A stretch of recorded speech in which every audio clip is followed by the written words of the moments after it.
దాని బిడ్డలారా ఆలోచన చేద్దాం. ఈరోజు మానవుడు ఆలోచించాలి. మనిషిగా పుట్టిన ప్రతి మానవుడు నేను మనిషిని అన్నవాడు ఆలోచన చేయాలి.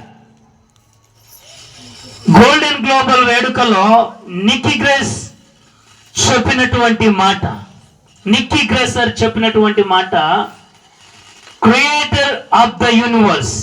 దాని అర్థం ఏంటో తెలుసా? Nothing but God.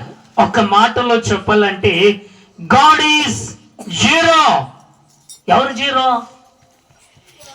నేను జీరో అనట్లే, మేము జీరో అనట్లే, మేము హీరోలము, మేము హీరోయిన్లము అని విర్రవీగి నడుచుకుంటున్నటువంటి ఆ సమయంలో God is zero, God is dead. దేవుడు చనిపోయాడు. దేవునికి మా జీవితంలో స్థానము లేదు. We are greater than God. మేము దేవుని కంటే గొప్పవారము అని పలికారు. ఎప్పుడైతే మాట పలికారో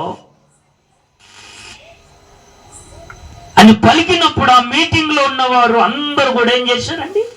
చప్పట్లు కొట్టారు, సంతోషించారు, నవ్వారు. అబ్బా, నవ్వవలసిన సమయం కాదు అది. దేవుడు చనిపోయాడా అని ఆలోచన పడవలసిన మానవులు నవ్వారు, చప్పట్లు కొట్టారు.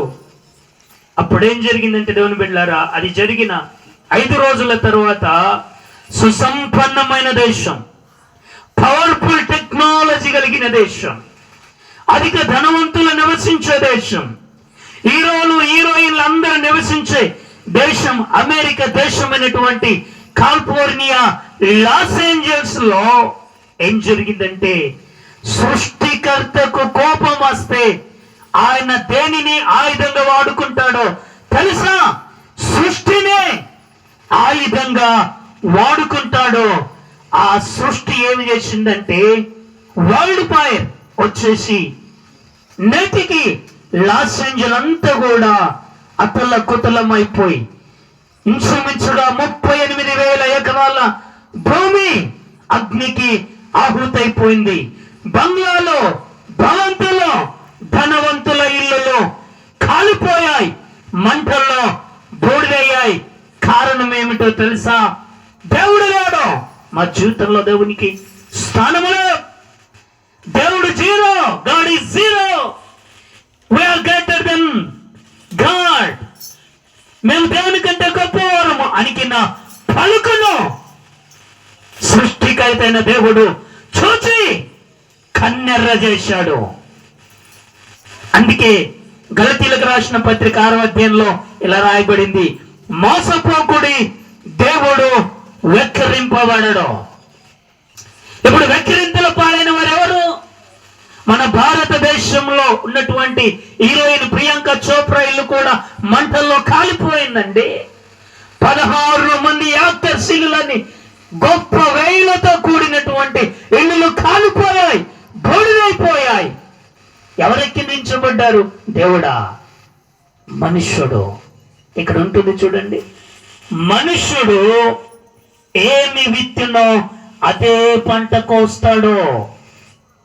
మనుషుడు గోధుమలు విత్తితే, గోధుమలు విత్తనాలు విత్తేస్తే గోధుమలు కోస్తాడా, వరి కోస్తాడా? చెప్పాలి. గోధుమలే కోస్తాడు కదా. పెసాలు విత్తితే పెసాలు కోస్తాడు కదా, మినుములు విత్తితే మినుమునే కోస్తాడు కదా. మానవుని నోటిల నుంచి ఏదైతే వస్తుందో అది దేవుడు విన్నాడంటే మానవుని యొక్క పుట్టగతులు ఉండవు. దేవునికి స్తోత్రం కలుగునుగాక. హల్లెలూయా. దేవుని బిడ్డలారా, మరొక మాట మీకు తెలియజేస్తున్నా, మరొకసారి గుర్తు చేస్తున్నా. 1912వ సంవత్సరంలో ఏప్రిల్ 14న టైటానిక్ ఓడ అట్లాంటిక్ మహాసముద్రంలో మునిగిపోయింది. అది ప్రపంచానికి తెలుసు. ప్రపంచమంతా కళ్ళారా చూసింది. టైటానిక్ సినిమాను కూడా తీశారు, చూశారు.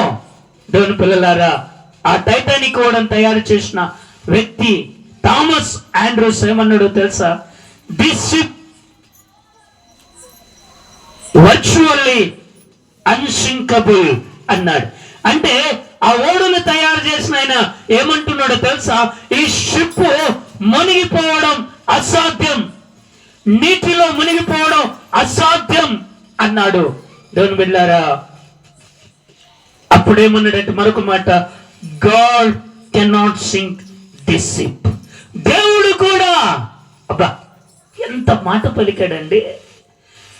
దేవుడు కూడా ఈ షిప్పును, ఈ ఓడను ముంచివేయలేడు. దేవుడు కూడా ఈ షిప్పును ముంచడం అసాధ్యం అన్నాడు.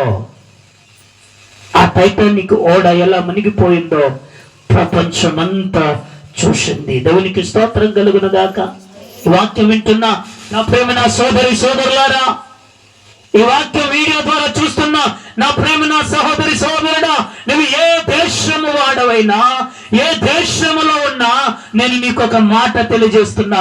దేవుని సేవకునిగా 1912 సంవత్సరంలో నాడు God cannot sink the ship అన్న టైటానిక్ ఓడ అట్లాంటిక్ మహాసముద్రంలో మునిగిపోయింది. 2025 నేడు God is zero, God is dead. దేవుడు జీరో, దేవుడు చనిపోయాడు అన్నటువంటి ఆ సృష్టికర్తను ఎగతాళి చేసిన లాస్ ఏంజల్స్ జీరోగా మిగిలిపోయింది. రేపు ఏం జరుగుతుందో ఎవరికి తెలియదు. నేను ప్రపంచానికి ఇచ్చే సందేశం ఇదే. టీవీ చూస్తున్న వారికి, వాక్యం వింటున్న వారికి, ఈ వీడియో చూస్తున్న వారికి ఇచ్చే సందేశం ఇదే.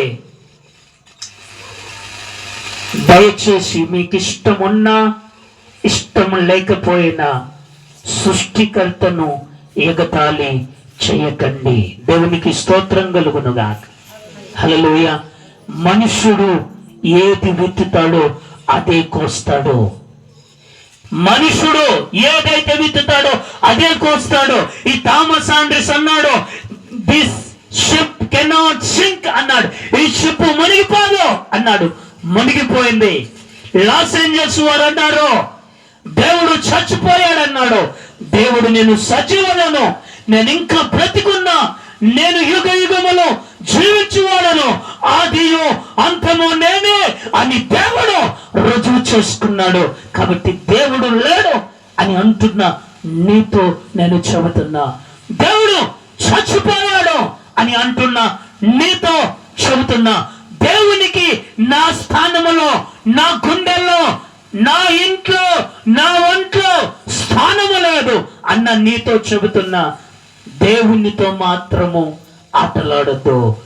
దేవుణ్ణి, సృష్టికర్త అయిన దేవుణ్ణి ఎగతాళి చేస్తే లాస్ ఏంజల్ పరిస్థితి నేటికి ఏమి అయిందో ప్రపంచమే చూస్తుంది.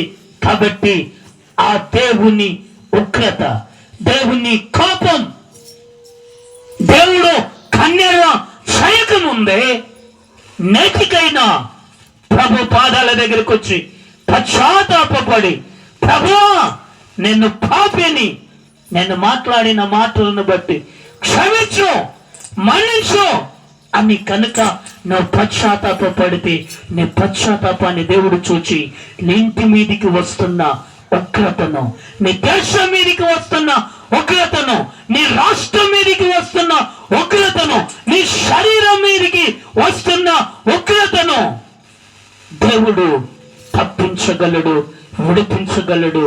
ఆయన ఒక్కడే సమర్థుడు. మనుష్యుడు ఏమి విత్తుతాడో అదే పంట కోస్తాడో. మనుషుడికి తెలియట్లే. నువ్వేదైతే విత్తుతావో అదే కోస్తావు, వేరేది కోయలేవుగా. గోధుమలు జల్లి వస్తే, గోధుమలు విత్తేస్తే గోధుమలే పంట వస్తుంది, వడ్లు రావు, జొన్నలు రావు. నీకు తెలుసు ఆ విషయం. ఏదైతే మాట్లాడతామో దాన్ని సృష్టికర్త వింటాడు.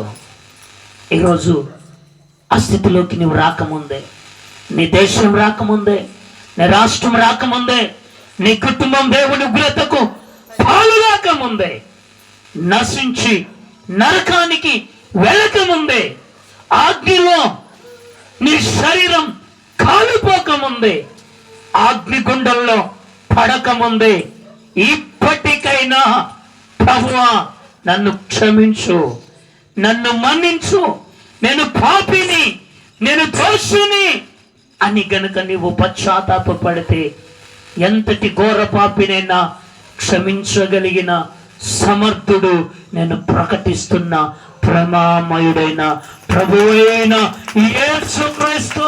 హల్లెలూయా, హల్లెలూయా, హల్లెలూయా. దేవుని బిడ్డలారా, ఈ వాక్యం విన్నటువంటి నీ జీవితంలో ప్రభుని